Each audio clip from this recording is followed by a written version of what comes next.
এইভাবে সয়াবিন বানিয়ে খেয়েছেন কখনো? দুর্দান্ত লাগে এর টেস্ট। তাহলে চলুন আজ আপনাদের সাথেও শেয়ার করি আমার এই রেসিপিটা। প্রথমে একটি পাত্রে গরম জল দিয়ে তাতে সয়াবিনগুলো ঢেলে দিলাম এবং কিছুক্ষণ ভিজতে দিলাম। এবারে সয়াবিনগুলো ভালোভাবে চেপে জল ঝরিয়ে নেব। এরপর ইন্ডাকশানে কড়াই বসিয়ে কড়াই গরম করে কিছুটা তেল দিয়ে দেব।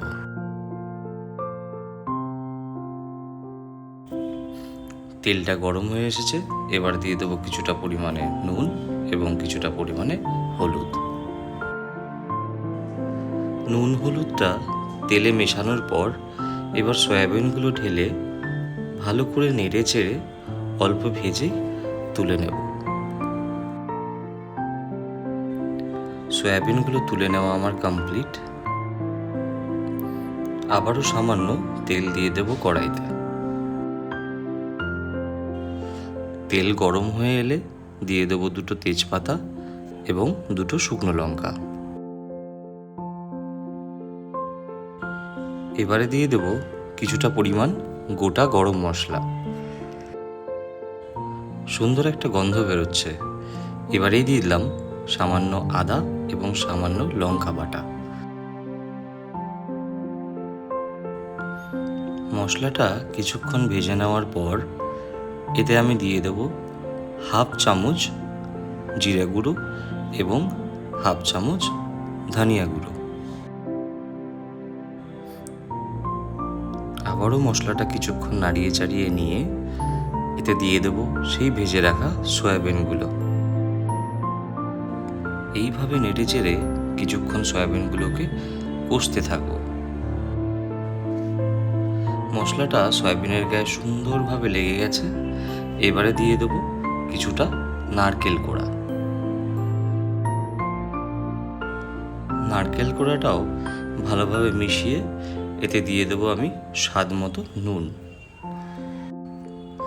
নুনটা মেশানোর পরে এবারে দিয়ে দিলাম 2 কাপ মতন জল। জল দেওয়ার পরে আবার কিছুক্ষণ নাড়তে থাকবো। এবার পালা ঢাকনা দেওয়ার। গ্রেভিটা ফুটতে শুরু করেছে, এবার ঢাকনা খুলে দিলাম।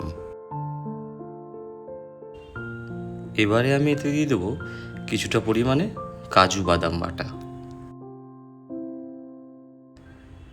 ভালোভাবে মিশিয়ে দিয়ে তারপরেই দিলাম কিছুটা পরিমাণে চিনি। আবারও কিছুক্ষণ ঢাকা দিয়ে রেখে দেবো। এবারে ঢাকনা সরিয়ে দিয়ে দেবো কিছুটা পরিমাণে বেটে রাখা পোস্ত।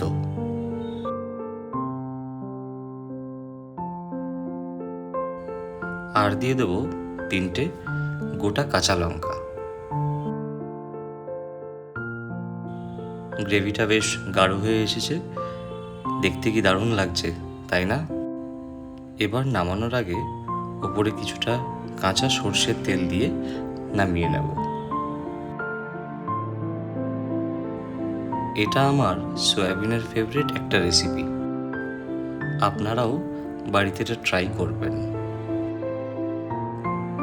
এবং কেমন হয়েছে তা কমেন্টে জানাতে কিন্তু একদমই ভুলবেন না। ধন্যবাদ।